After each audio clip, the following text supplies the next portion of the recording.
안녕하세요, 여러분. 네, 제가 잠깐 기도하고 그리고 말씀 증거하는 시간 갖겠습니다. 하나님 아버지 감사합니다. 오늘도 말씀을 들고 주님 앞에 섭니다. 물론 말씀이 다 유출이 되었고 하지만 하나님 말씀은 또 선포하는데 하나님 의미가 있기 때문에 하나님 말씀 가운데 주께서 함께하여 주시고 하나님 말씀이 선포되어질 때 성령께서 온전히 임하여 주시길 원합니다. 하나님, 그래서 말씀을 듣는 모든 사람의 마음 가운데 성령께서 참된 말씀이 되어질 수 있도록 성령께서 역사하여 주시기를 원합니다. 하나님, 예배 시종일관 주님께서 지키시고 보호하여 주시옵소서. 하나님, 저는 사명이기 때문에 다시 한번 말씀을 증거하기 위해서 이 자리에 쓴 것입니다. 하나님, 주께서 제게 명령하신 하나님 모든 것들을 하나님 잘 순종함으로 잘 이루어 드릴 수 있는 하나님 그러한 저도 될 수 있도록 주님 역사하여 주시옵소서. 주님 함께하여 주시고 우리 마음을 열어주시기를 원합니다. 감사하며 예수님의 이름으로 기도했습니다. 아멘. 네, 여러분 오늘도 이제 로마서 서론을 가지고 말씀을 증거하겠습니다. 제가 저번 주에 말씀드렸듯이 이미 말씀을 제 노트를 다 이제 찍어서 무단침입해서 가지고 나간 게 한 6주 정도가 된 것 같고, 이제 저번 주에 말씀을 드렸는데 이제 계속적으로 무단침입을 한 것 같아요. 정확하게는 잘 모르겠지만 물건도 좀 아주 하찮은 물건이라 할지라도 물건도 없어지고 그렇게 됐습니다. 그래서 제 힘으로는 어떻게 할 수가 없고 이 무단침입하는 사람이 아무래도 굉장히 큰 세력의 힘을 입어서 그 끈앞으로 담대하게 그렇게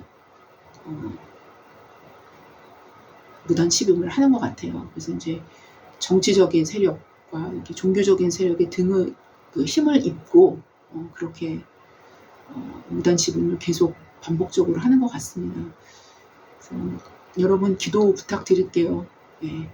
아마도 여기 집 주인이 그 키를 바꿔준다고 했긴 했는데, 앞에 이제 도어 키를 바꿔준다고 했긴 했는데, 아마 바꿔도 이들이 수단과 방법을 동원해서라도 뭔가 이렇게 또 들어올 수 있는 여지를 만들어 놓을 것입니다. 왜냐하면 제가 오랜 기간 동안에 핍박을 당하면서 제가 알고 있는 그런 어떤 경험적인 그런 아임인데요. 아마 계속적으로 들어오게끔 문을 열어놓을 것 같아요. 아무래도 바꾼다 할지라도 이들은 뭔가 또 일을 또 들어올 수 있는 여지를 남겨놓을 것 같아요. 그래서 일단 여러분 기도 부탁드립니다. 아마 계속적으로 이 일을 통해서 자신들이 완전히 모든 거를 다 점령을 하려고 할 것입니다. 지금 노트북도 그렇고 핸드폰도 다 점령을 했기 때문에 완전히 자기들이 다 모든 것들을 지금 다 자신들의 손 안에서 모든 것들을 다 진행하고 있기 때문에 이제는 무단 침입도 오히려 자신들이 주인 행세를 할 것입니다. 아마 앞으로는. 그래서 여러분 기도 부탁드립니다. 예. 굉장히 큰 두 세력의 힘을 입고 그렇게 무단 침입을 하는 것 같아요. 예. 예, 일단은 여러분 오늘 본문을 제가 읽겠습니다. 오늘은 로마서 서론 8번째 시간인데요.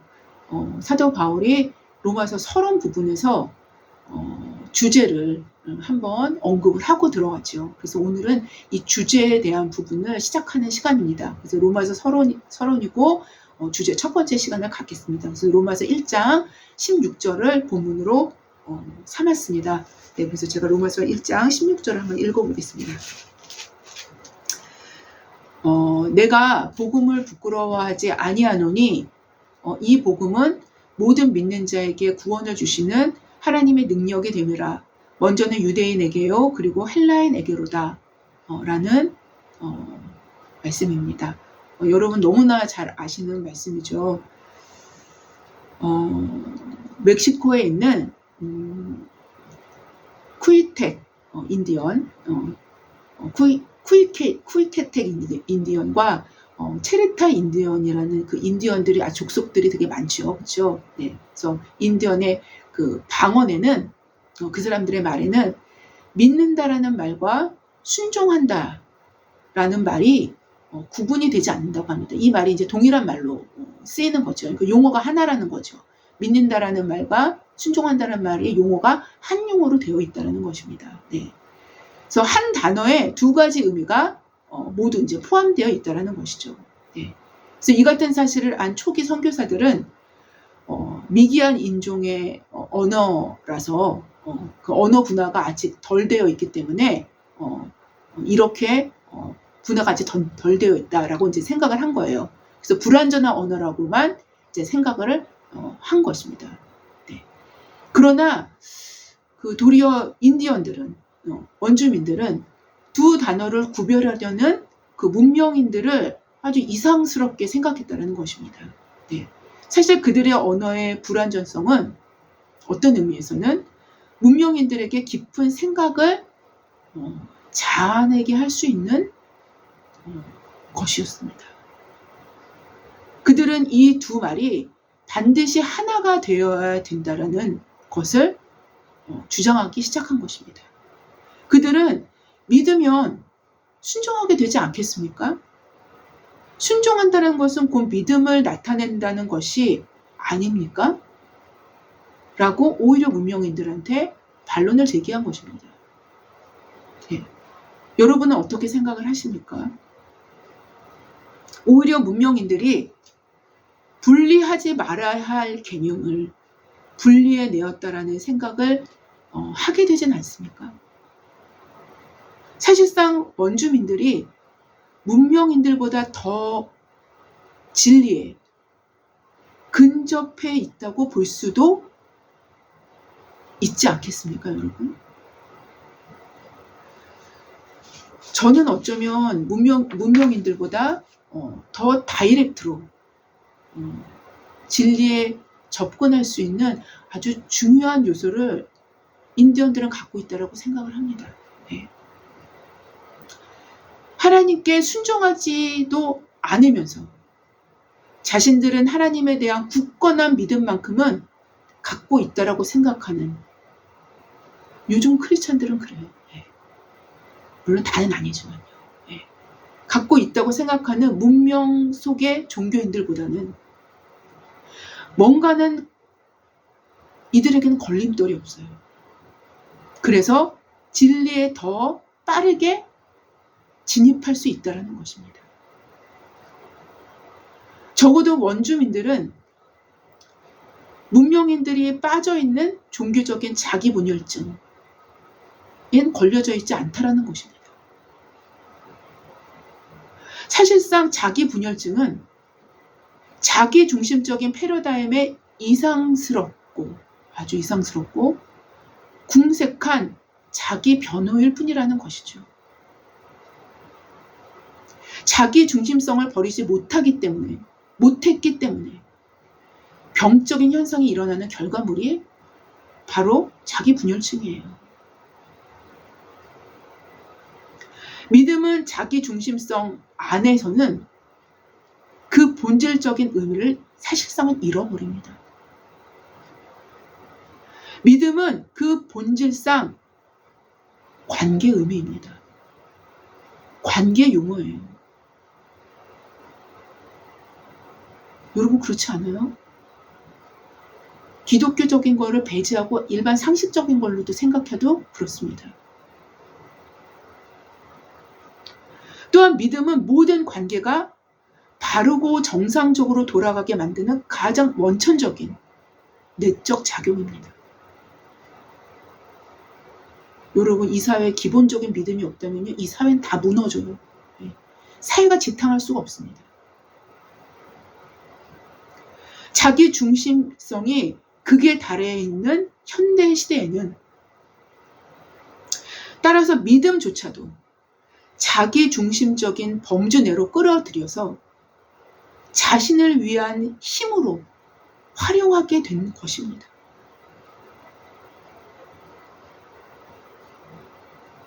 기독교 안에서도 믿음은 본질적으로 관계 언어입니다. 기독교 안에서도 그래요, 사실상. 바로 하나님의 관계를 새롭게 맺게 할 수 있을 뿐만 아니라 믿음은 그 관계를 유지할 수 있는 힘은 바로 믿음에 있는 것입니다. 오늘 본문인 로마서 주제죠. 서론 부분의 로마서 주제를 이렇게 딱 심어놨어요. 사도 바울께서. 네. 오늘 로마서 1장 16절 본문인 내가 복음을 부끄러워하지 아니하노니 이 복음은 모든 믿는 자에게 구원을 주시는 하나님의 능력이 됨이라 라고 기록합니다. 바로 구원을 주시는 하나님의 능력은 믿는 자들에게만 주어진다는 거예요. 믿는 자들에게만 주어진다는 것입니다. 즉, 이 의미는 믿음이라는 내적 힘을 갖고 있을 때, 즉 믿음이라는 부적을 붙이고 있을 때 구원의 티켓을 받는다라는 것이 아닙니다.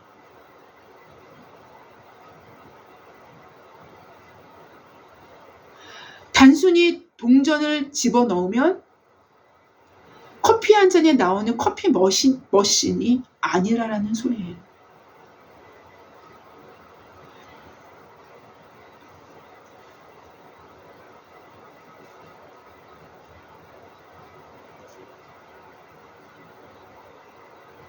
기계는 여러분 기계, 커피 머신도 기계죠. 네, 머신이니까.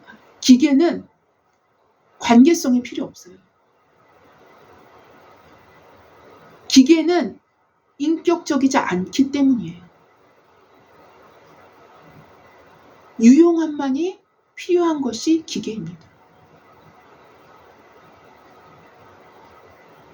하나님은 우리에게 커피 한 잔에 나오게 하시기 위해서 기능적인 믿음이라는 동전을 요구하시는 분이 아니라는 것입니다. 하나님은 우리에게 관계를 요구하시는 거예요. 믿음으로 구원받는다는 거예요. 관계를 요구하시는 거예요. 그것도 서로를 신뢰할 수 있는 우리는 하나님을 항상 의지하고 의존하고 신뢰하고 나아가죠. 하나님이 우리를 테스트하신 이유가 뭔지 아세요? 얘가 믿을만한가? 라는 걸 보는 거예요. 결국 뭔지 아세요? 하나님이 우리에게 요구하시는 것은 관계입니다. 서로를 신뢰할 수 있는 관계.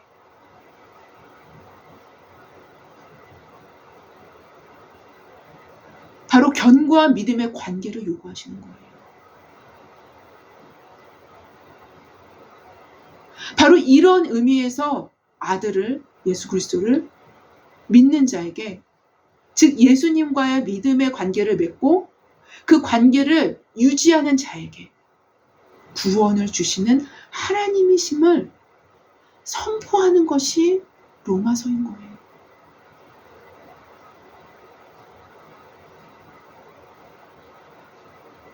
즉 하나님은 이렇게 하나님과 믿음의 관계성을 맺는 사람들을 의롭다 하시는 거예요. 그렇게 인정해 주시는 거예요.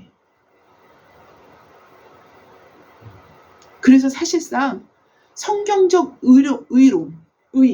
성경적 의로움 역시 관계 언어인 거예요. 그렇기 때문에. 그래서 이 모든 것이 의로움과 믿음은 다 이렇게 연결이 되는 거예요.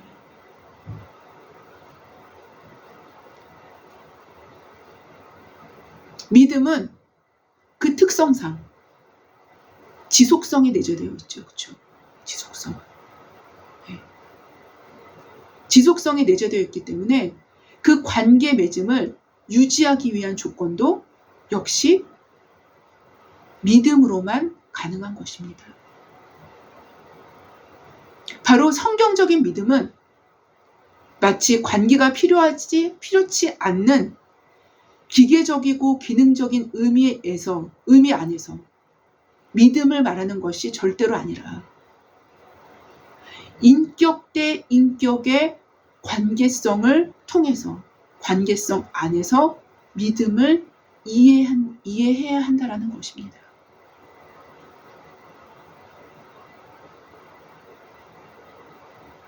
이런 인격적인 관계성 안에서 믿음을 생각할 때 믿음과 순종은 한 가지의 맥을 갖고 있는 두 개의 단계라고 표현할 수 있는 거예요. 하나의 일에 원인과 결과인 것처럼 말입니다.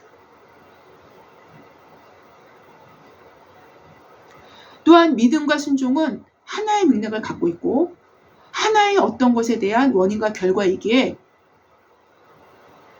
쿠이큐텍 인디언들과 체르탈 인디언들의 언어는 단순하지만 명백한 진리를 보존하고 있는 언어라는 거예요. 그렇게 볼 수도 있어요.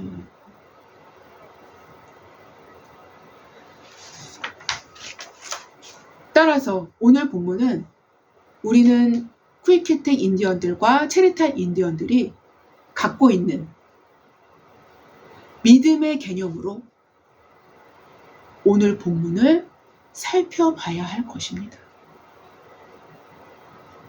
사도는 빚진 자의 심령으로, 우리 저번주에 빚진 자 했죠? 빚진 자의 심령으로 자신의 생명을 담보로 하는 파수꾼의 심령으로 이렇게 기록을 하고 있는 거예요. 내가 복음을 부끄러워하지 아니하노니? 라고 말입니다. 그렇게 시작을 해요. 헬라어 원어에는 가르로 시작을 하죠. 가르로 시작합니다. 이 용어는 사실상 본절이 시작되는 첫 그 시작점에 이 가르라는 용어로 시작해요. 이게 한국어에서는 이게 번역이 안 되는데, 왜냐하면 이라는 의미죠. 그래서 붙여보면 왜냐하면 내가 복음을 부끄러워하지 아니하노니 라고 번역할 수 있습니다. 사도는 본문 앞절인 15절에서 그러니까 왜냐하면 바로 그 윗절을 받는 거죠. 그렇죠? 사도는 본문 앞절인 15절에서 로마 교회 교인들에게 복음을 전하기를 원한다고 자신의 마음을 밝혔어요.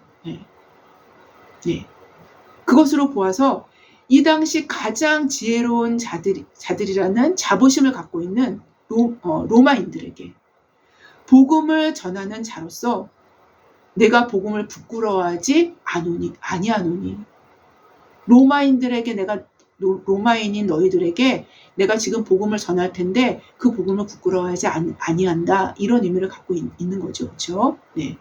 사실상 인간적이고 세상적인 관점으로는 당시 법체계와 지중해를 호령하는, 로마가 엄청났었죠. 지중해를 호령하는 정치적인 권력을 자랑하는 로마인을 상대로 해서 변방의 식민지에 불과한, 진짜 변방의 로마의 식민지로 이스라엘은 있었잖아요. 식민지에 불과한 유대 지역에서 시작한 복음은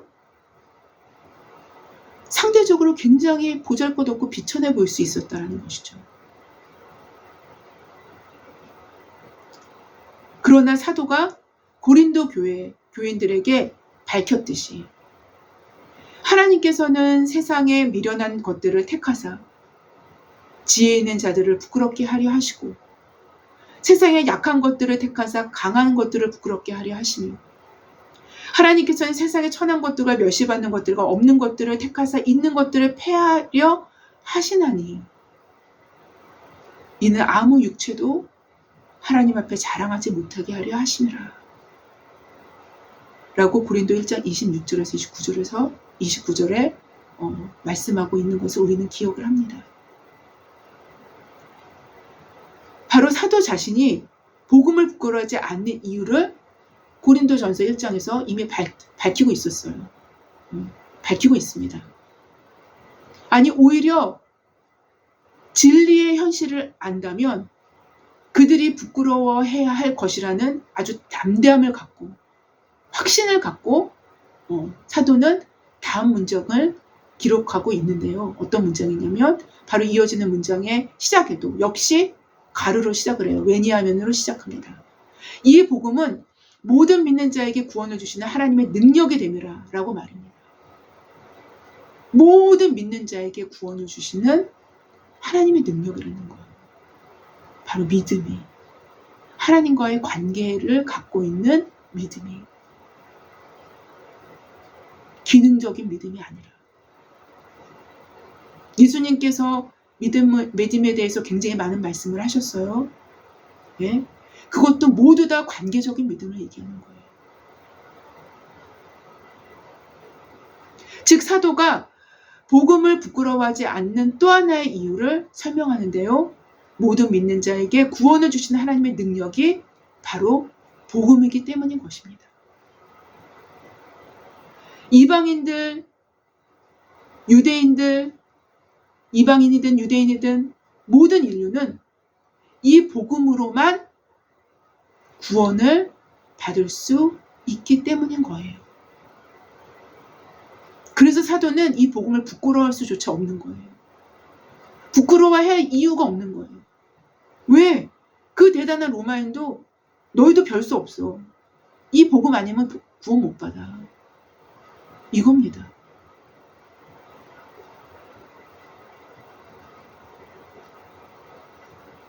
그런데 뒤이어 사도는 덧붙이기를 이 복음으로 모든 인류가 구원을 받을 수 있으나 먼저는 유대인이요 그리고 헬라인임을 언급합니다.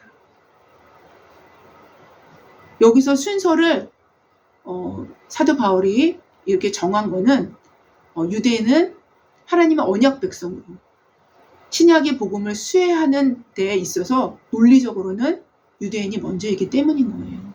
예. 근데 이 말씀을 더 구체적으로 설명한 부분이 로마서 9장에 나오는데 특별히 로마서 9장 4절에 보면 기록을 해놨습니다. 그래서 제가 잠깐 읽어보면 그들은 이스라엘 사람이라 그들에게는 양자됨과 영광과 언약들과 율법을 세우신 것과 예배와 약속들이 있고 라는 표현을 합니다. 즉 이 말은 뭐냐면요. 하나님이 이스라엘을 장자로 선택하셨다라는 거예요. 그렇기 때문에 우선순위가 먼저 있다라는 것입니다. 네. 그래서 여하튼 사도는 모든 믿는 자, 즉 하나님과의 관계적 믿음을 갖는 모든 자들이 구원을 받게 될 것이고 이 구원은 하나님의 능력에 달려있지 인간의 능력이나 어떠함에 달려있는 것이 아님을 증언합니다. 여하튼 지금 사도가 복음을 언급하는 시점은 아직 복음을 본격적으로 설명하기 전에 서론에서 복음의 주제를 간략하게 짚고 넘어가는 그 수준에서 그 정도의 이제 시점인데요. 여러분 만약 세상적인 그 어떤 것도 부족함이 없고 모든 것들을 완벽하게 다 구비되어 있는 사람이 있다라고 생각해 봅시다. 네. 그 사람은 자기가 구원을 받아야 할 필요성을 못 느끼는 사람이에요. 나는 모든 부분에 있어서 어려움이 없어. 구원을 받을 건덕지가 없어 나는. 응? 그렇게 생각하는 사람이 있다고 합시다. 네. 만약에 누군가가 혹은 사도 바울이 구원받아야 된다고 얘기를 한다면 그 사람은 어떻게 얘기를 할까요? 자신은 구원받을 필요가 없는 사람이라고 딱 잘라 말할지도 모르겠어요. 그래서 복음이 자신에게 나는 복음의 필요가 없어. 왜? 나는 구원받을 이유가 전혀 없는 거야 라고 생각할 수 있을 것입니다. 죽을 병에 걸렸는데도 자신이 건강하다고 확실히 믿는 자를 병원에 데리고 가기는 정말로 어려운 일입니다. 정말로 어려운 일이에요. 게다가 남들처럼 통증이 발생한다면, 아픔이 발생한다면, 고통이 발생한다면 그래도 가능할지 몰라요. 왜냐? 고통이 발생하니까 이거 고치러 가야 될 거 아니에요. 병원에. 네. 그래도 그런 사람들은 가능할지 모르겠지만 어떠한 통증도 없이, 어떠한 고통도 없이, 어떠한 아픔도 없는 상태는 병원에 절대로 따라가지 않습니다. 바로 이 상태가 가장 심각한 상태라는 것이죠. 그럼에도 그가 자신의 상태를 인식하든 인식하지 못하든 복음은 모든 자에게 절실히 필요한 하나님의 능력이 된다는 것입니다. 자기가 느끼지 못하고 인식하지 못한다고 해서 구원의 필요성이 없는 게 아니라는 소리예요. 단지 인식을 못할 뿐입니다. 왜냐하면 자신이 갖고 있는 모든 것을 구비되어 있는 완벽한 풍요로움 때문에 자신을 인식하지 못하는 것 뿐입니다. 오히려 인간은 자신이 원치 않는 고통 속에서 자신이 진짜 중요한 것들을 찾아가게끔 되어 있습니다. 여러분, 그게 복입니다.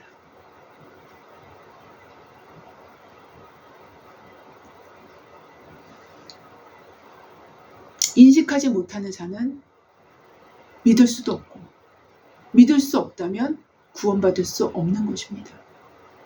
인식하지 못하는 자에게는 구원받아야 할 근거 자체가 스스로에 의해서 망각되어지기 마련이기 때문입니다.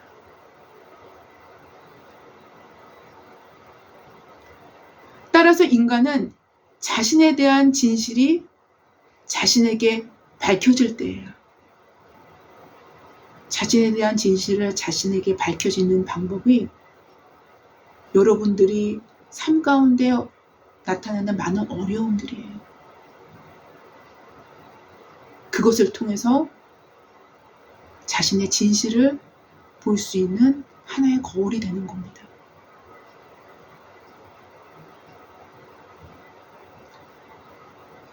인간은 자신에 대한 진실이 자신에게 밝혀질 때에야 그것이 적든 많든 그제서야 구원의 필요성, 구원자의 필요성과 구원의 방법을 절실히 알 필요를, 깨달을 필요를 알게 된다는 것입니다.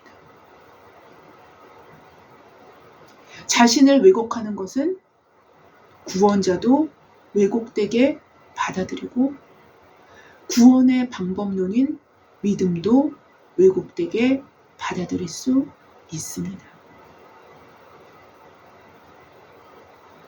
복음은 그래서 자신의 진실을 밝혀주는 하나님의 은혜 위에 부어지게 될 때 복음 될 수 있게 되는 것입니다.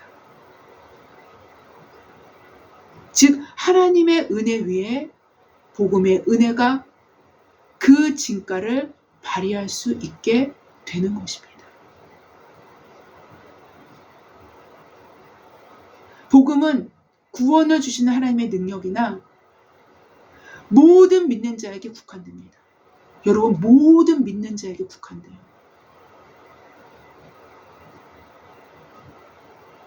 그런데 모든 믿는 자는 믿음이라는 버튼을 기능적으로 누르는 기계적인 방법론이 아니라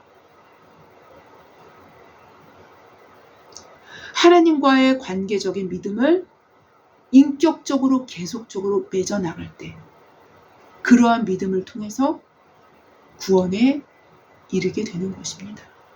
구원을 받게 되는 것입니다. 구원을 유지하게 되는 것입니다.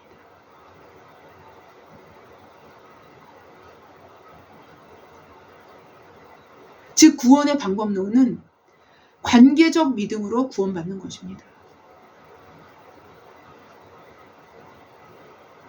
관계적 믿음은 하나님의 능력, 즉 관계적 dynamis를 복음을 통해서 실현해냅니다. 복음을 통해서 실현해내는 거예요. 복음을 통해서. 순종이 믿음과 동일할 수밖에 없는 것은 순종이 믿음과 동일할 수밖에 없는 것은 바로 그 믿음이 관계적이기 때문인 거예요. 관계적이 아니라면 순종과 믿음은 단절됩니다. 그 믿음이 관계적이기 때문에 순종과 믿음은 하나인 거예요.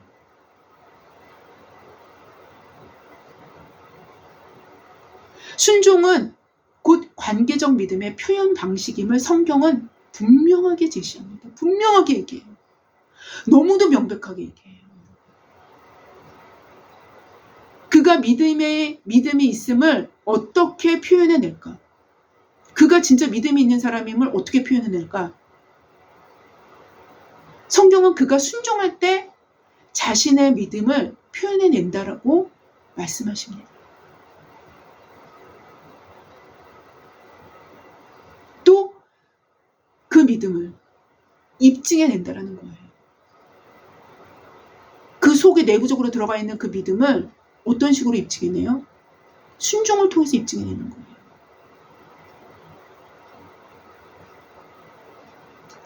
아무쪼록 모든 믿는 자에게 구원을 주시는 하나님의 능력이신 복음 앞에서 자신의 진실을 밝혀주는 은혜 위에 복음의 은혜가 더해지는 진리 가운데로 끊임없이 인도되어지는 저와 여러분이 되시기를 주님의 이름으로 기도합니다.